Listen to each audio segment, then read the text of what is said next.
लक्ष्मीनाथसमारम्भां नाथयमुनिमध्यमाम् अस्मदाचार्यपर्यन्तां वन्दे गुरुपरम्पराम्। नारायणं नमस्कृत्य नरं चैव नरोत्तमं देवीं सरस्वतीं व्यासं ततो जयमुदीरयेत्। कान्तिसितामिसतिनिन्दितसारदेन्दुर यत्रैकतो विलसितामसिताङ्गशोभां वृन्दावने विगतयामुनगाङ्गसङ्गं राधामुकुन्दयुगलं तदहं नमामि। राधामुकुन्दयुगलं तदहं नमामि। सच्चिदानन्दरूपाय विश्वोत्पत्त्यादिहेतवे तापत्रय विनाशाय श्रीकृष्णाय वयं नमः। अनंत गौरी ब्रह्मांडाय अखिल जगन्नियंता भक्तवांचा कल्पतरु सौशील्य वात्सल्य औदार्य अनंत गणगण से परिपूर्ण भगवान श्रीमन नारायण के पावन चरण कमलों का सादर वंदन करते हुए सर्वेश्वर भगवान के सरल रूप में सभी भक्तवृंद, सज्जनवृंद, मित्रवृंद, श्रोतावृंदों के अंतरात्मा में विराजमान सर्वेश्वर भगवान को नमन करते हुए आइए आज श्रीमद् भागवत सप्ताह ज्ञान यज्ञ के अंतर्गत श्रीमद् भगवत गीता सत्संग में आज आप सभी का स्वागत है। पावन नैमिषारण्य क्षेत्र और कालीपीठ में आयोजित सभी दूर दूर से आए हुए भक्तगणों का सादर अभिनंदन। भगवान श्री कृष्ण के द्वारा अर्जुन को जो युद्ध के समय में गीता श्रवण कराया गया था उसी के अंतर्गत हम लोग चल रहे हैं। 5वें अध्याय पूरा हुआ है। अभी आज 5 दिन हुआ है। अभी आज के बाद अपने को थोड़ा और आगे कदम बढ़ाना पड़ेगा। तो कल तक के जो प्रसंग थे 5वें अध्याय में आपको पहले कर्म योग, सांख्य योग, कर्म योग, कर्म संन्यास योग, जीवन में दोनों चीजों की आवश्यकता होती है हमें, कर्म योग की भी और कर्म संन्यास योग की भी। तो यहाँ पर 5वें अध्याय में कर्म भी श्रेष्ठ है और संन्यास मतलब त्याग पूर्वक कर्म करना चाहिए। कर्म ये सोचकर न करें एक कर्म करने से हमें अमुक चीज का लाभ होगा, इस कर्म करने से ये फायदा होगा। कभी भी ध्यान में फायदा रखना नहीं, ये समझ के करना है। हमें मनुष्य जीवन हमें मिला है, हमारा जो शरीर है कर्म शरीर है। अगर हम कर्म करेंगे तभी हम सुरक्षित रहेंगे। मनुष्य जीवन भगवान ने भोग शरीर के लिए नहीं कर्म शरीर के रूप में दिया है। लेकिन फिर भी कुछ लोग सोचते हैं कि हमारा ये शरीर भोग शरीर है, कूद मौज मस्ती करो, ऐसो आराम भोगो। कि भोग शरीर तो स्वर्ग में मिलता है। तो स्वर्ग का अनुभव, अरे क्या स्वर्ग का अनुभव हो रहा है, वैकुंठ का अनुभव हो रहा है, इसके लिए ये शरीर नहीं मिला है। तो इसलिए भगवान ने कर्म और संन्यास क्यों कहा? कर्म करो लेकिन फल की आशा मत करो। फल भगवान अपने हिसाब से देते हैं कि भी किसी को कम किसी को ज्यादा देते सबको है। किसी को आज, किसी को कल, या किसी को दूसरे जन्म में, किसी को तीसरे, चौथे, 5वें जन्म में, किसी को दूसरे युग में भी भगवान कर्म फल प्रदान करते हैं। इसलिए हमारा मात्र कर्तव्य कर्म करो। आगे भगवान के कथनानुसार 6वें अध्याय में प्रसंग आता है और यहाँ आत्म संयोग, आत्म संयम। अब यहाँ कर्म संन्यास सफल कब होगा? आत्म संयम। और आत्मा को पहली बात तो आत्मा किसी ने देखा ही नहीं। हमारी पहुंच बुद्धि तक है। लोग कहते हैं उसकी बुद्धि बड़ी तीखी बुद्धि है और उसकी बुद्धि बड़ी तेज है। मतलब इतना बुद्धि तक का अनुभव हमारे पास है। इस बच्चे की बुद्धि बड़ी अच्छी बुद्धि है, तो कहीं ना कहीं अनुभव से बुद्धि तक हम पहुंच पाते हैं, लेकिन बुद्धि के आगे हमारी पहुंच नहीं है। तो भगवान कहे कि इंद्रियाणि परान्याहु, शरीर से पर इंद्रिय है, और इंद्रिय से मतलब ये होता है कि आंख तो आप देख सकते हैं आंख, लेकिन जिन आंखों के अंदर से आपको हमको देखने की जो शक्ति आंखों से निकलती है, उस चीज को हम नहीं देख पाते। सिर्फ आंख दिखते हैं, उसमें सफेद काला सा बीच में जो है पुतली बनी सी, इतना तो हमें नजर आता है। लेकिन जिस चीज से आप मुझे देख पा रहे हैं, उस आंख के अंदर वो चीज क्या है, उसमें कहीं ना कहीं केंद्र बिंदु उसका है, उसके द्वारा ही हम देख पाते हैं। इसका मतलब है उसके चक्षुर इंद्रिय के अंदर की जो शक्ति है वही परमात्मा की शक्ति है, और उसी का संबंध आत्मा से है। तो ये बाह्य इंद्रिय और आभ्यंतर इंद्रिय, बाह्य इंद्रिय को तो सभी जानते हैं, नाक सबने देखा है, लेकिन नाक के अंदर कौन सी ऐसी शक्ति है जो किसी गंध को सूंघने का अनुभव प्राप्त करता है? ये गंध अच्छा है, ये गंध खराब है। तो इसको अलग करने की भी कोई क्षमता है नाक के अंदर, तो लेकिन उस चीज को हम नहीं देख पाते। तो यहाँ पर आत्म संयम, इसके लिए हमें आत्म संयमित होना पड़ेगा। और आत्मा को संयम करेंगे कैसे? भगवान कहते अनासित कर्म फलम कार्य कर्मम करोति सन्यासी च योगी च न निरग्निर न चाक्रियः। जो पुरुष कर्म फल का आश्रय न लेकर करने योग्य कर्म करता है, कर्म फल का आश्रय अर्थात कोई कर्म फल का सहारा लेकर कर्म नहीं करना है, वही सन्यासी तथा योगी है। मतलब भगवान ने कहा कि कर्म का फल मिलेगा आपको, लेकिन आपको स्वयं उसकी आशा नहीं करनी है। भगवान तो देंगे, आपने जो कर्म किया है वो कर्म का फल आप ही को मिलेगा, आपके कर्म का फल दूसरे को नहीं मिलेगा, ये पक्की बात है। लेकिन आपको कितना मिलेगा, क्या मिलेगा, इस पर बिल्कुल ध्यान नहीं देना है, भगवान अपने हिसाब से देते हैं। इसीलिए उदरेदात्मनात्मानम आत्मानम अवसादयेत आत्मैव ह्यात्मनो बन्धो आत्मैव रिपुरात्मनः। यहाँ पर भगवान ने सबसे बड़ी बात कही कि संसार में न कोई शत्रु है न कोई मित्र है, आत्मा से ही शत्रुता बनती है, आत्मा से मित्रता होती है। आपके अंदर अगर किसी चीज को सहन करने की शक्ति है तो आप सबके मित्र बन जाएंगे, लेकिन आप सहन नहीं कर पाते, छोटी छोटी बातों में आप गुस्सा करने लग जाते हो, तो आपको कौन झेलेगा? तो झेलने के लिए भी लोगों के अंदर शक्ति चाहिए।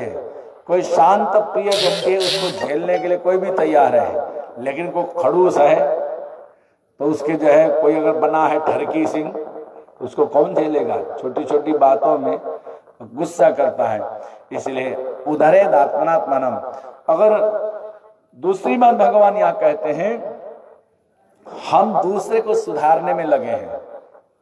बेटा बेटी कहते हैं हम माँ बाप को सुधारेंगे, बहुत पुराने विचारधारा के हैं, इनको हम मॉडर्न बनाएंगे। अब बच्चे माँ बाप को मॉडर्न बनाने में लगे हैं, लेकिन माँ बाप सोचते हैं हमारे बच्चे ज्यादा मॉडर्न हो गए, उनको मैं पुराने विचारधारा में ढालूंगा। अब माँ बाप उसी में लगे हैं। और पति पत्नी को सुधारने में लगा है, पत्नी चाहती कि मैं पति को सुधारूंगी। तो एक दूसरे को सुधारने के चक्कर में हमसे पड़े हैं, लेकिन स्वयं को सुधारने के चक्कर में कोई नहीं पड़ा। अब यही बात भगवान गीता में कहते उधरेद आत्मनात्मान में, अगर आपको उद्धार करना है सबसे पहले अपने को सोचो, आप सुधर चुके हो क्या? आप हर प्रकार से आप सही हो, आप 100% सही चल रहे हो? पहले तो इसको तो देखो। आत्मानम अवसादयेत आत्मैव ह्यात्मनो बन्धो। अपने द्वारा अपना संसार और संसार समुद्र से उद्धार करे, अपने द्वारा अपने का उद्धार करे। न सोचे कि दूसरा कुछ पूजा पाठ करेगा, दूसरा माला जप देगा तो मुझे मोक्ष मिल जाएगा। तो ऐसा कभी नहीं सोचना चाहिए। और अपने को अधोगति में न डाले, दूसरे को सुधारने के चक्कर है। हर व्यक्ति अपने को सुधारने का प्रयास करे तो दुनिया अपने आप सुधर जाएगी। इसलिए आत्मा ही आत्मनो बंधु, अगर संसार में कोई बंधुत्व है तो आत्मा से ही है, और उसमें कोई शत्रु है आत्मा से ही तैयार होते हैं। बंधुरात्मा मनस्तस्य एनात्मैवात्मना जितः। जिस जीवात्मा द्वारा मन और इंद्रियों सहित शरीर जीत लिया गया है, मन को भी जीत लिया, इंद्रियों को भी जीत लिया। कहीं आप रास्ता चलते समय किसी दुकान में बढ़िया से पकौड़ी या कुछ जलेबी या किसी अच्छी चीजों की जो खुशबू आती है तो आपका मन करता है गाड़ी रोक लिया जाए, थोड़ा सा इसका स्वाद ले लिया जाए। तो अर्थात आपके घ्राणेन्द्रिय ने आपको खींच लिया। घ्राणेन्द्रिय ने इसलिए खींचा उस दुकान का पकवान में बढ़िया बड़ा मीठा गंध आ रहा है, चलो चल के चख लिया जाए, ले लिया जाए। तो आपका मन चला गया। चलते चलते रास्ते में कहीं आपको कुछ संगीत का कुछ नृत्य गान इत्यादि दिख गया, आपका मन कर लिया थोड़ी देर खड़े होकर के देख लिया जाए।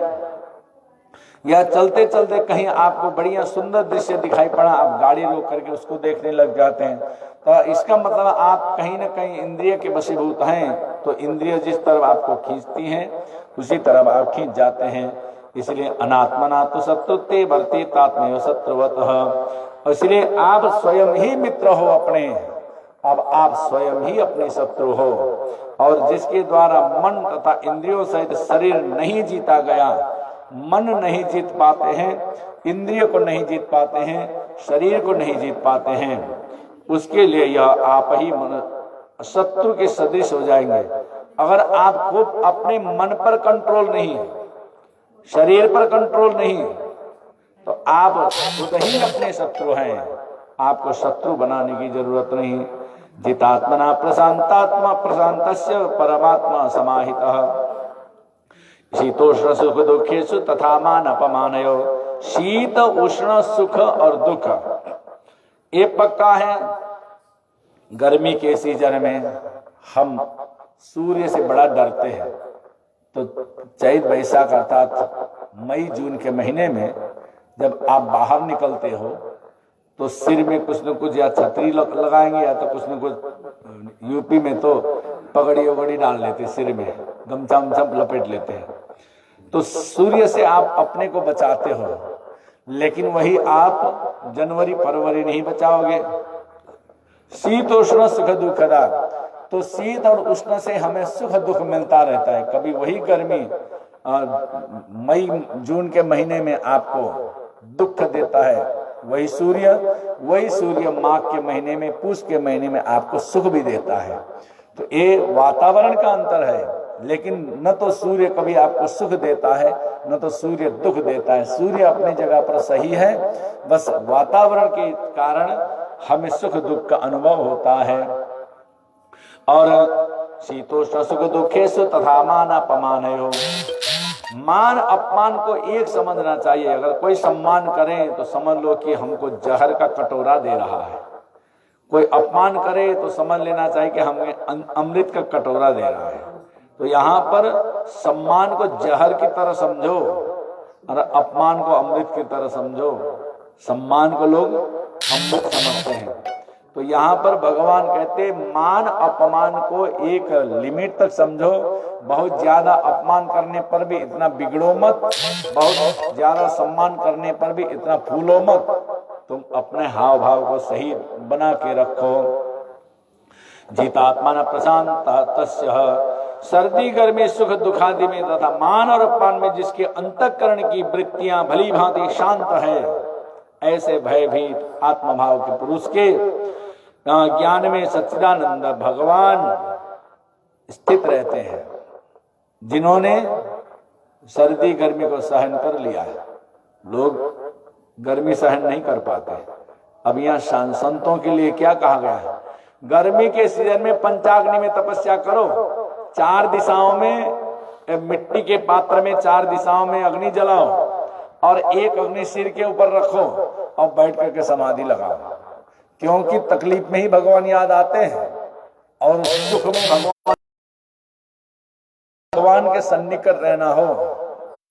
भगवान के लिए शरीर में तपस्या करनी चाहिए, तप होना चाहिए। तो इसलिए संत लोग गर्मी के समय में पंचाग्नि में तपस्या करते थे और सर्दी में नदी में खड़े होकर के, ठंडे जल में खड़े होकर के तपस्या करते थे। तो भगवान की ऐसी साधना करते थे लोग। तो ऐसे लोगों से भगवान भी बड़ा खुश रहते हैं कि देखो मेरे लिए इतना कष्ट सहन कर रहा है। ज्ञान विज्ञान तीर्थात्मा कूटस्थ विजितेन्द्रिय युक्त योगी समनोष्टास्म कांचन, जिसका अंतःकरण ज्ञान विज्ञान से युक्त है और जिसमें स्थिति और विकार रहित है, जिसकी इंद्रियां भली भांति जीत गई है और जिसके लिए मिट्टी पत्थर और सुवर्ण समान है, और यह वह योगी युक्त अर्थात भगवत प्राप्त है। और जो व्यक्ति एक समदृक होता है, एक मिट्टी और सोने में कोई अंतर नहीं नजर आ रहा है। विदुर जी जैसे घर से निकल गए थे राजमहल से, तो धृतराष्ट्र को लगा कि कुछ भी हो, मेरा भाई है, मंत्री था, उसके लिए खाद्य पदार्थ की व्यवस्था करो। विदुर जहां जाएगा उसके साथ साथ भोजन पानी की व्यवस्था भी होनी चाहिए। हमारा मंत्री ही था, छोड़ के चला गया, हमें ध्यान रखना चाहिए। उनके पास खाद्य पदार्थ पहुंच गए विदुर जी के यहाँ। तो विदुर जी ने, विदुरा ने कहा कि भाई ने हमारे लिए भोजन प्रसाद की व्यवस्था की है। तो पत्नी का मन टटोलना चाह रहे थे विदुरानी का। विदुरा ने कहा आपका अभी भी मन कर रहा है कि अधर्म के अन्न से अपना जीवन चलाने का मन आपको अभी भी हो रहा है। ये तो धृतराष्ट्र का जितना भी धन है ये तो अधर्म का ही उपज है। अन्याय पूर्वक अपने भाई की संपत्ति इन्होंने हड़प ली है। तो ऐसे अधर्म के धन से हमारी बुद्धि कहाँ पवित्र होगी। तो कभी भी अधर्म के धन से बुद्धि पवित्र नहीं हो सकती। अगर आपको लेना हो तो ले लीजिएगा, मुझे जरूरत नहीं।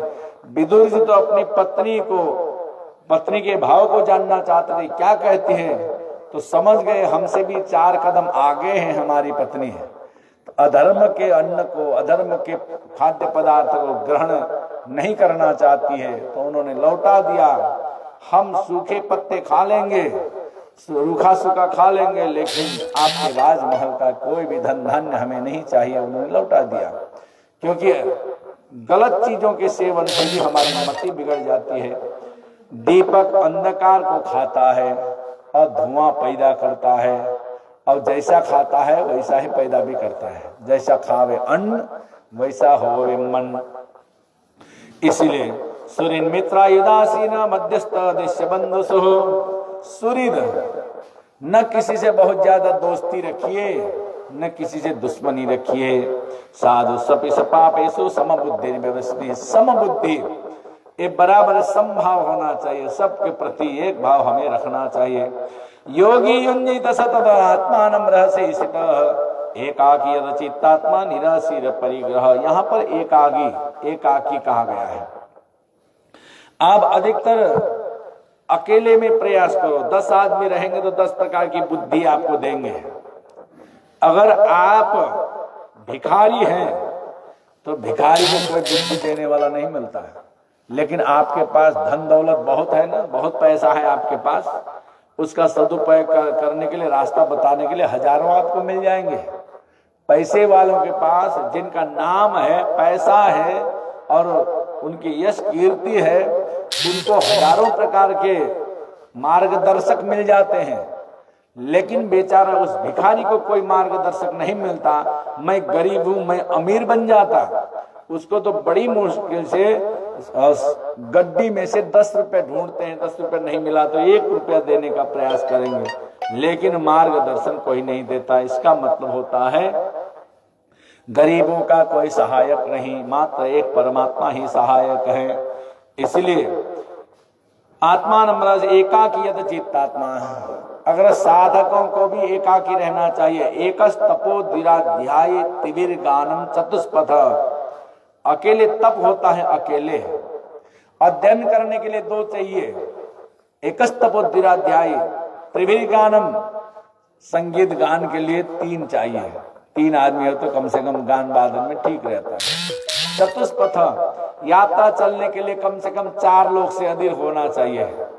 और युद्ध करने के लिए 5 से ज्यादा होना चाहिए।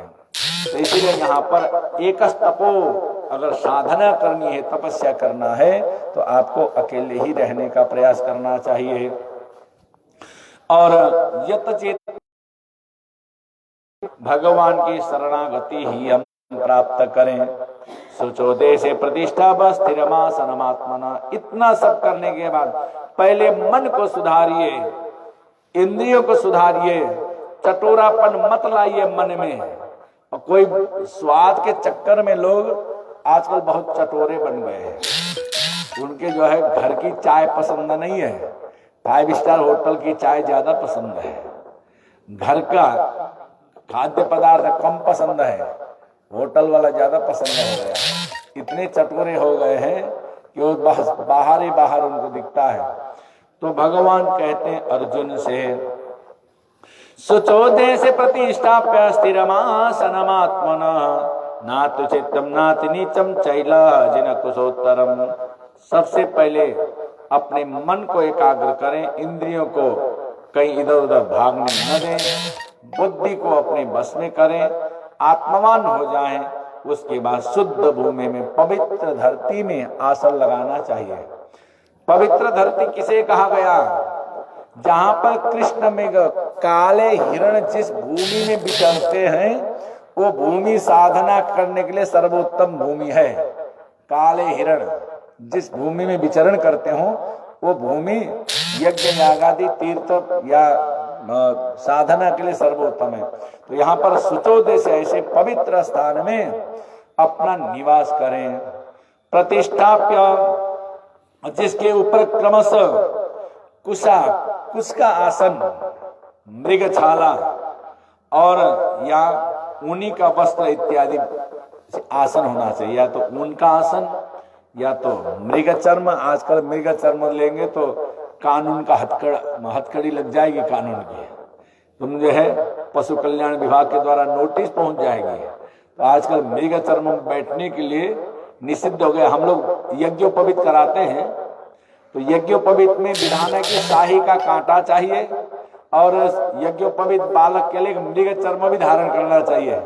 तो आजकल न तो हम शाही का कांटा प्रयोग कर सकते हैं, न तो मृग चर्म प्रयोग कर सकते हैं, क्योंकि उसमें कानून लग गया। अगर हम प्रयोग करेंगे तो कानून हो जाएगा, चाहे खंडित ही क्यों न हो। हम लोग मृग चर्म और न तो आसन में यूज कर सकते हैं, न तो उस ब्रह्मचारी के लिए प्रयोग कर सकते हैं, न तो शाही का कांटा प्रयोग कर सकते हैं। कुछ ऐसे सनातन में विधान है, वो सनातन विधान को पूर्ण करने के लिए भी ऐसे जानवरों के कुछ अवयव की जरूरत होती है, प्राकृतिक चीजों की जरूरत होती है। उसके लिए भी कानून का डंडा आजकल पड़ गया है सबके ऊपर। और ऐसा आसन हम निर्माण करें, नाति नीचम, न तो बहुत नीचा हो, न तो उच्च आसन भी नहीं होना चाहिए। और ताकि अर्थिंग हमें मिलती रहे, जमीन से जुड़ा हुआ आसन हो। जमीन से जुड़ा हुआ आसन में कम से कम अर्थिंग भी हमें प्राप्त होती रहे। और चैला जिन कुशोत्तरम, इस तरह से अब पवित्र आसन में लगा ध्यान करना चाहिए। अब ध्यान करने के लिए जो जमीन में बैठ करके अब पलथी मार करके बैठने का विधान है, इसको सिद्धासन भी कहते हैं। बद्ध पद्मासन है, सिद्धासन है, जो आसन से आप आराम के साथ बैठ सके जमीन में। जमीन में बैठने के बाद आपको साधना करनी चाहिए। साधना हमारे शरीर में 60 चक्र, कहीं कहीं इसको सप्त चक्र कहा गया है, लेकिन हमारे योग गुरु रामदेव जी ने इसको अष्ट चक्र मान लिया है। पतंजलि में अष्ट चक्र का भी वर्णन दिया है। वैसे कई शास्त्रों में षट चक्र और कहीं कहीं सप्त भी है, जो भी है। तो इसमें सबसे पहली शक्ति हमारे और मूलाधार में रहती है। मूलाधार में जहां से हमारा मल मूत्र का विसर्जन होता है, वहां से मल स्थान से मूलाधार, वहीं से शक्ति प्रारंभ होती है। और ध्यान प्राणायाम के द्वारा उस शक्ति को हमें धीरे धीरे ऊपर की ओर चढ़ाना है। ऊपर की ओर चढ़ाने के लिए हमें मंत्रों का साधन करना है। मंत्रों का साधन करने के लिए भगवान के कोई परम प्रिय मंत्र चयन करें, चाहे ओमकार का हो, चाहे नारायण का हो, चाहे राम का हो, चाहे कृष्ण का हो, जो आपको मन पसंद हो मूलाधार से उस भगवान के नाम का स्मरण करते हुए धीरे धीरे जब ऊपर बढ़ेंगे, मूलाधार के बाद फिर थोड़ा ऊपर स्थान में, अब मूलाधार स्वादिष्ठान चक्र है। जब आपकी शक्ति मूलाधार से ऊपर चढ़ती है तो स्वादिष्ठान नाम का जो चक्र है वो नाभि के थोड़ा नीचे है। स्वादिष्ठान में वो आपकी शक्ति पहुंचती है। फिर आपको साधना लगातार करनी चाहिए। फिर साधना लगातार करने से फिर नाभि में एक चक्र होती है, उस चक्र का नाम है मणिपुर चक्र, वो नाभि देश में। तो नाभि चक्र में आपकी शक्ति पहुंच जाती। फिर आपको साधना छोड़ना नहीं है, साधना नित्य निरंतर करना है। नाभि से आपका हृदय स्थान में अनाहत चक्र है, हृदय स्थान में, तो उस चक्र फिर अनाहत के बाद फिर और ऊपर चढ़ाना है, साधना जारी रखना है। फिर विशुद्ध चक्र आपके कंठ के पास विशुद्ध चक्र का निवास रहता है और फिर भी आपको साधना जारी रखनी है। फिर विशुद्ध चक्र के बाद आप भ्रू मध्य में यहाँ पर अनाहत चक्र का वास रहता है। साधना आगे करते जाएंगे। अनाहत चक्र के बाद ब्रह्मरंध्र, जो ऊपर जहाँ पर अमृत कुंड होता है उसको कहते हैं ब्रह्मरंध्र। इसलिए स्त्रियों को भी सिर में बाल रखने का विधान है, पुरुषों को भी चोटी रखने का विधान है। जहाँ पर चोटी शिखा रखते हैं वो जो अमृत कुंड है, अमृत कुंड हमेशा भरा रहता है। अगर हम चोटी वोटी नहीं रखते हैं और जो अमृत कुंड का जो है अमृत भी सूख जाता है। इसलिए चिद्रूपिणी महामाहे महायोगी नरेश्वरी, चिद्रूप की जो शक्ति है वो शिखा में निवास करती है। जो शिखा रखता है उसकी बुद्धि उतनी ही चैतन्य पूर्ण बुद्धि होती है, क्योंकि चिद रूप की शक्ति हमारे पूरे शरीर में अन्य किसी अंग में चिद रूप की शक्ति नहीं रहती। चिद रूप की शक्ति का निवास स्थान ही शिखा है। अगर शिखा रखते हैं, इसलिए महिलाएं अपना बाल रखती हैं ताकि उसके सहस्त्रार रूपी जो अमृत कुंड को सुरक्षित करने के लिए बाल रखें। और या पुरुष लोग शिखा रखते थे, पहले तो पगड़ी भी पहनते थे और जो भी हो, इसलिए सिर ढकने का विधान कहीं कहीं है। और इसलिए जो हमें षड चक्र का जो भेदन करके जब हमारी कुंडलनी शक्ति जागृत हो जाती है, तो जब सहस्त्रार में जो शक्ति पहुंचती है तब जाकर के वो व्यक्ति एक प्रकार को उसको सिद्धियां मिलने लगती है। लेकिन सिद्धियां मिलने लगेगी, सिद्धियों को लेना नहीं, सिद्धियों को पीछे छोड़ना है। अगर सिद्धि को प्रयोग करने लगेंगे तो आपकी जितनी भी तपस्या है सब बेकार हो जाएगी। विश्वामित्र ने बहुत वर्षों की तपस्या की थी और उनके 2 बार उनकी सिद्धियां बिगड़ गई, 2000 वर्ष की तपस्या बेकार हो गई। अर्थात आप सिद्धियों को प्रयोग करने लग जाएंगे तो फिर आपकी तपस्या खत्म हो जाएगी। तो आपको सिद्धियों के चक्कर में नहीं पड़ना चाहिए। तत्रैकाग्रम मना कृता यत चितेंद्रिय किया और उपविश्यासन युंजात योगमात्मा विशुद्ध है। उस आसन पर बैठकर भगवान अपने इंद्रियों को रोककर क्रियाओं को बस में रखते हुए मन को एकाग्र करके अंतःकरण की शुद्धि के लिए योग का अभ्यास करना चाहिए। 8 प्रकार के योग है, यम, नियम, आसन, प्राणायाम, प्रत्याहार, धारणा, ध्यान, समाधि। तो यहाँ पर ये सब यम नियम के द्वारा ही हमें ये आसन करनी चाहिए। वैसे 84 प्रकार के आसन हैं। अभी तो रामदेव बाबा के द्वारा आसन की जानकारी हो गई है, लेकिन बाहरी आसन है, आंतरिक आसन तो हमारे आत्मा को परमात्मा से मिलाना है। और साथ में प्रशांतात्मा विगतवे ब्रह्मचारी वते स्थितः मन संयम मच्चित्त युक्त आसित मत्परः। प्रशांतात्मा, हमेशा प्रसन्न मुस्कुराना है। किसी भी मंदिर में भगवान का दर्शन करने जाएंगे, भगवान का हर मूर्ति में प्रसन्नता है। तो ऐसे प्रसन्नता के साथ आपको भी रहना है। प्रशांतात्मा, बीतराग विगत भी ब्रह्मचारी, हमें ब्रह्मचर्य में रहना है। काम वासनाओं से दूर रह करके भगवान की साधना करेंगे। मन संयम मत चित्तो युक्त आसित मत पर, मन को संयम करो। अगर चित्त को किसी में चिपकाना हो तो कन्हैया के चरणों में चित्त चिपका दें।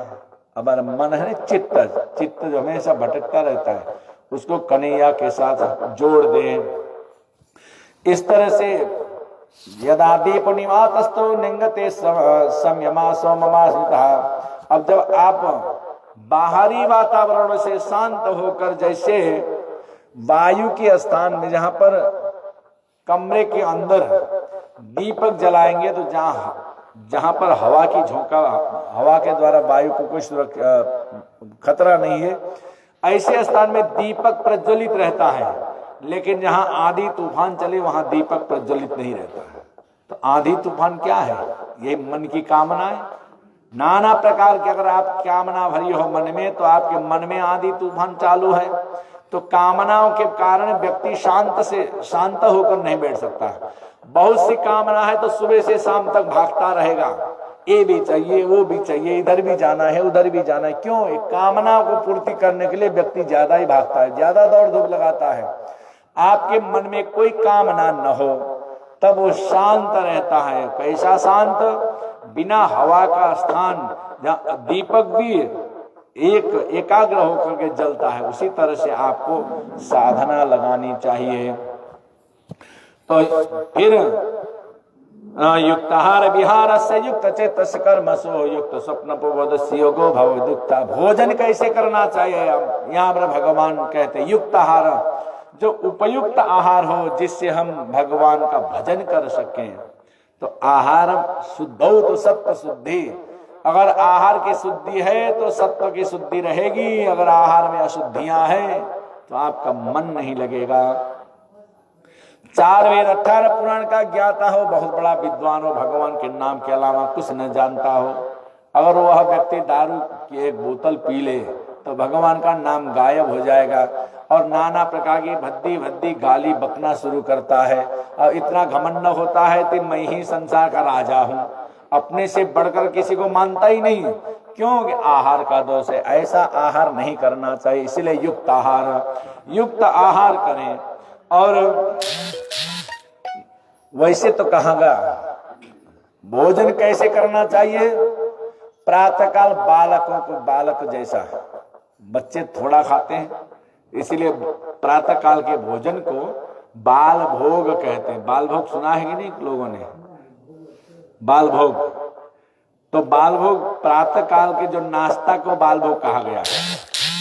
तो बाल भोग प्रातःकाल बालकों जैसा खाना चाहिए और दोपहर को राजा की तरह। इसलिए दोपहर के भोजन को राजभोग कहते हैं। दोपहर में राजा की तरह खाना चाहिए। सायंकाल रात्रि के समय में भिखारी की तरह खाना चाहिए, एकदम हल्का। और कभी न मिले तो बहुत प्रयास नहीं करना चाहिए रात्रि में। आप दोपहर को डट के भोजन करिए राजभोग, लेकिन रात को हल्का फुल्का सुपाच्य भोजन करना चाहिए। और युक्ताहार विहारस्य, अब विहार हमें बहुत ज्यादा आराम भी नहीं करना चाहिए, बहुत ज्यादा काम भी नहीं करना चाहिए, लिमिट मात्र में काम करना चाहिए। अब ज्यादा से ज्यादा 6-7 घंटा काम करें। आजकल तो 10-10 घंटा 12-12 घंटा ड्यूटी देते हैं लोग, ये भी ठीक नहीं। शास्त्रों के हिसाब से 6 घंटे की ड्यूटी होनी चाहिए, 6 घंटे का विधान है। तो बहुत ज्यादा काम करने से भी भगवत भक्ति नहीं हो पाती, बहुत ज्यादा आराम से भी नहीं होता। इसीलिए युक्त आहार विहार से, विहार भी युक्त होना चाहिए। युक्त चेष्ट कर्मसु, बहुत ज्यादा सोचना भी नहीं चाहिए। कुछ लोग सोचते सोचते समय व्यतीत करते हैं, ये भी सोचने लगते हैं। वो भी आप भविष्य की कल्पना मत करिए, अब भूत में जो गया उसका अफसोस मत करिए। भूत भविष्य को छोड़ करके वर्तमान के विषय में सोचें। युक्त स्वप्न प्रबोधस्य योगो भवति दुःखः। युक्त सोना, कितना सोना चाहिए? बालकों के लिए तो ज्यादा सोना चाहिए, लेकिन बड़ों के लिए मात्र 6 घंटे की नींद लेनी चाहिए, 6 घंटे से ज्यादा नहीं है। और 6 से 8 घंटा नींद बताया गया है। वैसे छात्रों के लिए 6 घंटा, जो किसान है, जो ज्यादा परिश्रम करने वाले हैं, उनके लिए 8 घंटा इतना सोने का विधान है। और ज्यादा नींद भी लेना ठीक नहीं है, वो भी रोगियों का लक्षण होता है। ज्यादा नींद लेना रोगियों का लक्षण है। इसलिए सोना भी युक्त सोना चाहिए। यद्यपि भगवान ने यहाँ पर समय नहीं दिया है, युक्त करके युक्त आहार, युक्त विहार, युक्त स्वप्न युक्त भोजन, इस तरह से जो करता है उसी का मन स्थिर होता है। और यदा विनियते चित्तम आत्मनियमावतिष्ठते निष्क्रिय सर्वकाम युक्त इत्युच्यते सदा। अत्यंत बस में किया हुआ चित्त जिस काल में परमात्मा में ही भली भांति स्थित हो जाता है, उस काल में संपूर्ण भोगों से स्पृहा रहित पुरुष योग युक्त होता है, ऐसा भगवान कहते हैं। कल्प और अत्यंत बस में किया हुआ चित्त। और अचानक आजकल लोग क्या कहते हैं, हठ योग करते हैं।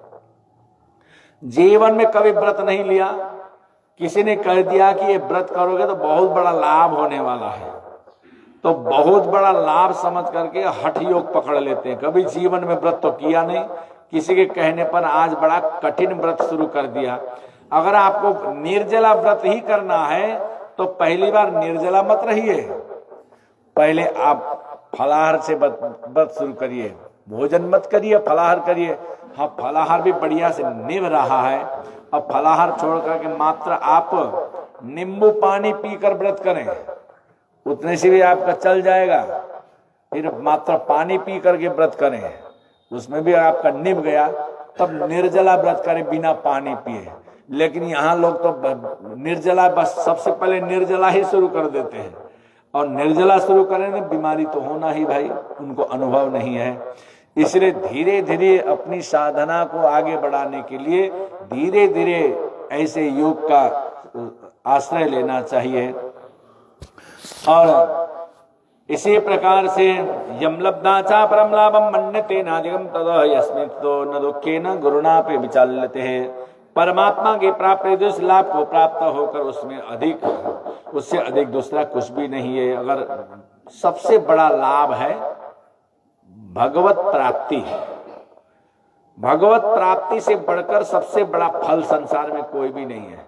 स्वर्ग फल भी छोटा है और सबसे बड़ा फल है वैकुंठ फलदायकम, सबसे बड़ा फल है भगवत सानिध्य, भगवान नारायण के सानिध्य, भगवत धाम की प्राप्ति। तो सबसे बड़ा फल है, इससे बड़ा फल संसार में कोई नहीं है। अगर आप बड़ा फल चाहते हैं तो इसी तरह से भगवान का चिंतन करें। और संकल्पन पवन कामन त्यक्त्वा सर्वान अशेषत मनेशेन्द्रिय ग्रामम विनियम्य समन्त। सबसे पहले संकल्प से उत्पन्न होने वाले संपूर्ण कामनाओं को और त्यागना चाहिए। संकल्प होता है, और हम आज संकल्प करते हैं कि हमको भविष्य में ये करना है, भविष्य में वहां पर घर निर्माण करना है, मंदिर बनाना है, हमको तीर्थ जाना है, कहीं भागवत करना है, कहीं यज्ञ कराना है, ये एक संकल्प होता है मन में। तो इस संकल्प विकल्प को छोड़ दें, क्योंकि जब समय आएगा तो अपने आप हो जाएगा। पहले से हम लोग तैयारी करते हैं, अब अभी तो कोई तैयारी नहीं, फिर भी पहले से तैयारी शुरू करते हैं। हम 2-4 साल पहले तैयारी शुरू करें, लेकिन समय आने पर फेल हो गया, तो कभी कभी काम बिना तैयारी के अपने आप हो जाता है। तो जब काम बिना तैयारी के हो ही रहा है कि आपको तैयारी करने की क्या जरूरत है। इसलिए समय ही आपसे काम करवाता है। और शनै शनै रूप बने बुद्धि धेति गृहीतया आत्मसंस्थम मन कृत न किंचित दय चिंत है। और जब भगवान की जब साधना करनी है, आगे पीछे कुछ भी चिंतन मत करें, एक ही चिंतन करें, ईश्वर प्राप्ति, ईश्वर कृपा प्राप्ति। और शनै शनै क्रम से धीरे धीरे साधना को आगे बढ़ाना चाहिए, और धीरे धीरे साधना आगे बढ़ावे, अभ्यास करते रहें और साधना करते रहें। उसी के द्वारा परमात्मा में स्थित होकर के परमात्मा के सिवा और कुछ भी चिंतन न करें, भगवान को छोड़कर और कोई भी चिंतन न करें। इसमें एक ही इष्ट होता है। लोग कहते हैं कि हमको सब तो सबको मानते हैं, हमारे लिए तो सब बराबर है। तो कैसे बराबर है भाई? सीता जी जनकपुर में जब गए थे पुष्प वाटिका में, गई तो थे देवी जी की पूजा, गौरी की पूजा करने, लेकिन गौरी की पूजा के दौरान बीच में हो गए भगवान राम के दर्शन। अब सीता जी ध्यान तो करती है राम जी का और पूजा कर रही भगवती देवी जी का, और राम जी का ध्यान पूजा देवी जी की, और देवी जी हो जाती प्रसन्न। अब पुष्प की माला सीता जी के गले में डाल देती है। अपने आप माता जी से ऊपर से गले से माला गिरी, सीता जी के गले में पड़ा। सीता जी को लगा कि हमारी मनोकामना पूरी हो जाएगी, क्योंकि भगवती हमारे ऊपर प्रसन्न है, माला गिरा देती है। तो उसी प्रकार रुक्मिणी जी देवी की पूजा करनी जाती है, भगवान श्री कृष्ण का ध्यान करती है। मन में ध्यान भगवान का है, पूजा भगवती का है। इसलिए भगवान कौन है? भगवान इष्ट है। इष्ट का नित्य निरंतर ध्यान करना चाहिए। बाकी सभी क्या है? पूज्य हैं। पूज्य का हमें पूजा करनी चाहिए। इसलिए गोस्वामी दास तुलसीदास जी एक जगह लिखते हैं, गणेश जी का वंदन करते हैं। सबने सुना होगा, गाइए गणपति जगवंदना, गाइए गणपति जगवंदना, शंकर सुवन भवानी के नंदना, शंकर सुवन भवानी के नंदना। तुलसीदास जी गणेश जी की वंदना करते हैं, और वंदना करने के बाद गणेश से मांगते क्या है? लास्ट में जाकर के तुलसी गणेश से मांग करते हैं, मागत तुलसीदास कर जोरे, मागत तुलसीदास कर जोरे, बसहु राम सिय मानस मोरे, बसहु राम सिय मानस मोरे। गणेश की वंदना, शंकर सुवन भवानी के नंदना, गुणगान गणेश का। लेकिन मांग क्या है? बसहु राम सिय मानस मोरे। अरे जिनकी आप पूजा करें उन्हीं को बोलते थे आप ही हमारे हृदय में बैठ जाओ, तो नहीं कह सकते थे? लेकिन नहीं, राम जी मेरे इष्ट हैं, गणेश जी आप मेरे पूज्य हो, आप हमें आशीर्वाद प्रदान करो और मेरे हृदय में भगवान राम जी विराजमान हो जाएं, इसलिए मैं आपकी पूजा कर रहा हूं। इसलिए पूज्य भाव सबके लिए और ध्येय भाव परमात्मा एक के लिए, चाहे आप राम मानते हो, चाहे कृष्ण मानते हो, चाहे नारायण मानते हो या कोई और मानते हैं, इष्ट को इष्ट का ध्यान करिए। अब बाकी सबकी पूजा करना है। इसलिए भगवान अर्जुन से कहते हैं, देखो बस मेरा ध्यान करो, पूजा सबकी करो। घर में पत्नी होती है, पत्नी मात्र पति का ही विशेष ध्यान रखती है।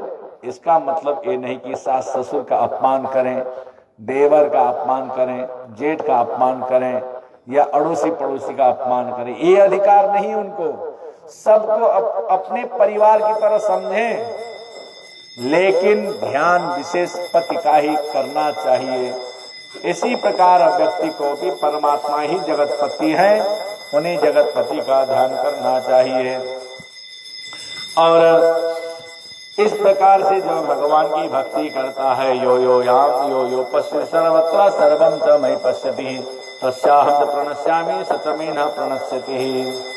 और यहाँ पर जो पुरुष संपूर्ण भूतों में सबके आत्मा रूप मुझे वासुदेव को देखता है, संपूर्ण चराचर जगत में वासुदेव भगवान को ही देखता है। वासुदेव कौन है? विश्वम बसति यस्मिन् स वासुदेव। जो विश्व में बसता है वही तो वासुदेव है। कण कण में जो बसने वाला है वही वासुदेव है। इसीलिए विष्णु सहस्त्र नाम में सबसे पहला नाम है ओम विश्वाय नमः। भगवान कौन है? विश्व है। तो विश्व में तो सब कुछ आ गया, आप भी विश्व के अंदर है और हम विश्व के अंदर है, हमारे विश्व के अंदर है। हमें जो चाहिए वो भी विश्व है, हम जिस दिन को फेंक रहे हैं वो भी विश्व है, अर्थात सभी विश्व रूप है। ओम श्री कृष्ण गोविंद हरे मुरारे, हे नाथ नारायण वासुदेव। श्री कृष्ण गोविंद हरे मुरारे, हे नाथ नारायण हे नाथ नारायण